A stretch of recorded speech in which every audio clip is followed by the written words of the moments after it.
The Shark Deck. I'm Johnny Mac with your daily comedy news. Deadline did a big profile of Matt Rife, and they were impressed by his low-key outside shows during the pandemic, and they asked him if he had any memories. Matt Rife said, yeah, there's a lot of them. There's pushing dumpsters with your bare hands, no gloves or sanitizer. There was a show that wasn't even sold out outside. There were like 32 tickets sold. Maybe out of 120 we could have fit in the space, but Paul and I already paid the deposit on the space. We already booked the comedians. We had set up the equipment. And then we got news it was going to rain like an hour before the show was supposed to start. And we're like, well, we're already out money, so we can't be out more money and cancel the show. We have to at least preserve what we're going to have left. So we took the money out of what we were already going to lose and went to Home Depot or Lowe's and bought like 10 pop-up job fair kind of tents that we just taped amongst each other to create a roofed room that we could all perform in outside. I'd say maybe 18 of the 32 people showed up. But we still put on a show. It was one of our most fun shows because everybody there was so aware of what a stuff show it was. And that's kind of what brought together the camaraderie and the humor of it. Nobody could really believe we were doing this, ourselves included. And that moment of pure rock bottom and the sense of production of a comedy show was still one of the highs of those low moments. We were able to find gratitude and positivity in that time. Another good one, the cops showing up on our first day of doing it 5 minutes before the show was supposed to start. I was in the shower. Paul kicked in my shower door. It was cracked open, so he didn't have to kick it, but he did it for dramatic effect. I'm naked behind my glass shower door, and Paul's like, cops are here. And I throw on a towel really quick. I throw on some shorts. I'm shirtless, running out there, and the cops are inspecting our apartment. We're like, oh, we're going to get shut down. Somebody must have complained about the noise or the fact that something was going on during COVID. I remember stopping with the cops being like, is there anything I can help you with? Because obviously you're here for us. And the cop goes, we'll let you know. And he makes his way to the back area, goes upstairs, talks to one of the people living upstairs, comes down and leaves. Turns out it was just domestic violence. That's all. Nothing crazy, nothing to do with us at all. You know, just domestic violence, but I digress. We were scared stuffless. We were like, we put so much energy and effort and thought into that first show and so much money and time. I can't believe it's going to get shut down the first time we attempt it. Sure enough, nothing happened. We were able to do that show for the rest of the pandemic. Matt talked about how comedy has changed, said it used to be just write jokes, learn how to tell jokes. You'd go to open mics and that led to more stage time. It's all you really had to do besides learn how to promote a little bit, get the word out. But that came from TV credits, late night shows, all that kind of stuff. That used to be it. Now, that's the most basic part of it. That's learning how to read and write in school. But in order to succeed, you got to do some science class, you got to hit social studies, gym class, math class, all that. To be a well-rounded person, you have to learn how to market in social media. You have to learn how to edit videos, how to shoot videos. You have to learn how to book your own travel. I had no idea that was such a big thing. For years until I got a tour manager, I was booking all my own flights, my own hotels, Greyhound buses, all that. I'd get to clubs at 18 years old and they'd be like, hey, who sets up your travel? And I'd be like, I do. So you have to be able to do everything. Those are the most basic concepts of being a stand-up these days. But then when you get into the entrepreneurial side of things, I had no idea how to shoot a special. I had no idea how to produce a comedy show outside of one with my friend. It's trial and error. You have to be willing to eat crap. You have to be willing to fail. But the silver lining in that is you already have nothing to lose. Already, nobody's handing me anything. I'm already not doing apparently what I need to do to succeed. So let's try this thing. Let's figure it out. Let's fail a couple of times so we can figure out how to do it correctly and do everything. Michele Wolf has a new special coming up. It's broken into 3 half-hour episodes. The individual pieces are called New Neighborhood, All Struggles Matter plus Me Too, and News to Me plus All Beautiful. When you put it all together, it's called It's Great to Be Here. It is Michele Wolf's third special. She had one on HBO in 2017, one on Netflix in 2019. This one, Netflix. Wolf financed, produced, and edited the series herself, which consists of performances recorded in August 2022 at Comedy on State in Madison, Wisconsin, and Helium Comedy Club in Philadelphia. In It's Great to Be Here, we will see Michele Wolf get more personal than she has in past specials and tackle topics like dating, sexual harassment, race relations, and living in a new country. Let's take a listen. I've been noticing lately that a lot of comedians have been using their time on stage to talk about their struggles and how they identify. And I think that's good for comedy. So I guess what I'd like to do tonight is I'd like to come out as insufferable. Michele Wolf, It's Great to Be Here, September 12th. Then a week later, on September 19th, Kountry Wayne's A Woman's Prayer will be out on Netflix. Wayne brings his southern flair in this one-of-a-kind stand-up special on fatherhood, gender dynamics, and faith. No clip available at this time. Do you play fantasy football? Well, Jack Links has teamed up with Rob Corddry for the ultimate meat roast. Corddry says, I'm in 4 leagues and none of them trash talk enough.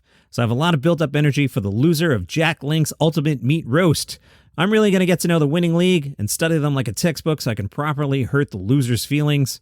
Once the season wraps up and we know who the loser is, Rob Corddry will do his homework and get some dirt on the loser, who'll use that to craft a roast benefiting of someone so terrible at fantasy football.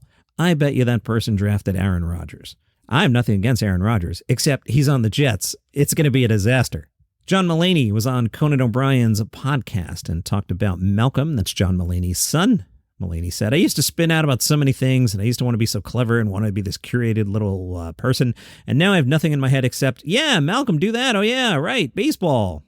Malcolm wakes up at 4:50 a.m. Every night when he goes to bed, I go, what time are you going to wake up? And he goes, 7, and we both laugh, and we say deal, and we shake. He gets in bed, and he wakes up at 4:50. I unzip him at 4:50, and he goes, baseball. And I immediately go, you want to play? And he goes, game.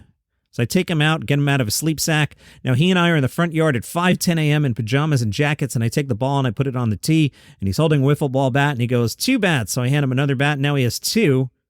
And I put the ball on it, and he goes, Dada, do it. And I go, Dada, do it.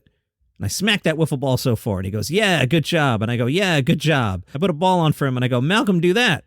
And he goes, Malcolm, do that. He hits the ball, which means he hits it with his hand holding the bat against the tee, and the ball falls off, and I go, yeah, good job. And we're just 2 morons at 5 in the morning with floodlights and ring camera lights going off because it's so early. Frasier is back, baby. Well, not quite yet. It'll be back on October 12th on Paramount Plus, but Paramount Plus has released some images of the upcoming Frasier. They're also going to let people sample it on CBS proper. CBS will air back-to-back episodes on Tuesday, October 17th. Frasier premiered in 1993 and ran for 11 seasons. You may remember the character Frasier from Cheers, so Kelsey Grammer's gotten a lot of money out of Frasier Crane. In the new series, we follow Frasier Crane in the next chapter of his life as he returns to Boston. Gee, I wonder if he'll eventually run into any other characters we might know who live in Boston. Frasier returns to Boston with new challenges to face, new relationships to forge, and an old dream or two to finally fulfill.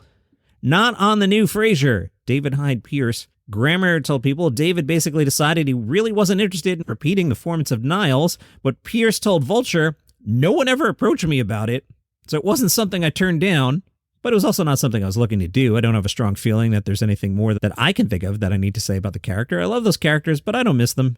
But he left the door open to potentially appearing on the new Frasier. Just live long enough, you're all going to be on. It's going to be Niles and Sam and Carla. Come on, like they're not going to do this. Pierce said, I would never disrespect that in such a way just to say offhandedly, oh, no thanks, I'm not going to do that again. Apparently he said that in a half-assed Mark Norman impression that slipped out there. It's too valuable to me, but by the same token, because it's so valuable to me, I also wouldn't do it just to do it, and I believe it can be done without me too, finding new stories to tell in the same way Frasier did after Cheers. They did bring along the Cheers gang to make a new show. Jane Leaves, who played Daphne, also not part of the show. Bebe Neuwirth, who played Lilith, she will return as a guest star. What about producer Roz? She will appear as a guest star. What about John Mahoney, who played Frasier's father? He will not appear. Mahoney passed away in 2018. 10 episodes of new Frasier. It also stars Jack Cutmore Scott as Frasier's son Freddie, Nicholas Lyndhurst as Frasier's old college buddy turned university professor Alan. I hope they explain why, what was Frasier on, like 9 seasons of Cheers and then 11 seasons of Frasier? I hope we find out why Frasier never mentioned Alan. Or maybe he did. One of you was like, dude, season 7, episode 14, he totally mentioned Ellen. All right, whatever. Some other characters, the head of the university psychology department, Freddie's roommate Eve, and Frasier's nephew David. Good Burger is getting a sequel. It is called Good Burger 2. Good Burger 2 will be on Paramount Plus this fall. The film centers on Dexter, played by Kenan Thompson, and Ed, played by Kel Mitchell, reuniting at their former workplace 26 years after Good Burger. They are joined by a new group of employees. In the trailer, Mitchell is driving when he hits Thompson with his vehicle. Thompson explains, hey man, you almost car-burgered me to death. This leads Mitchell to excitedly reply, the new adventures of Ed and Dex starts now. And there's a new season of Animals in Therapy. Animals in Therapy uses comedy and connection to advocate for animal conservation. A press release says, unlike many campaigns which feed eco-anxiety, the new series uses comedy and relativity to deliver a pertinent message that we are all closely aligned to certain endangered species. They're smart. They broke out some famous people. Rhys Darby breaks it down with a kakapo. I don't know what a kakapo is, but I have Google. A kakapo is a large, rotund parrot. Adults can measure from 58 to 64 centimeters, that's 23 to 25 inches for you Americans, in a length with a wingspan of 32 inches. The bird is endemic to New Zealand. Murray Bartlett, you know him from White Lotus and The Last of Us. He connects with otters. A thumbnail of a video shows two otters and Murray Bartlett, and the text says, "Do humans also feel happiness?" Episodes will roll out once a week through September 12th. You can find this on the On the Edge YouTube channel, and that is your comedy news for today. Thanks to DraftKings for supporting today's show. Support my sponsors, huh? It really helps things out. And you can follow the show for free on Apple Podcasts, Spotify, YouTube, wherever you get your shows. See you tomorrow.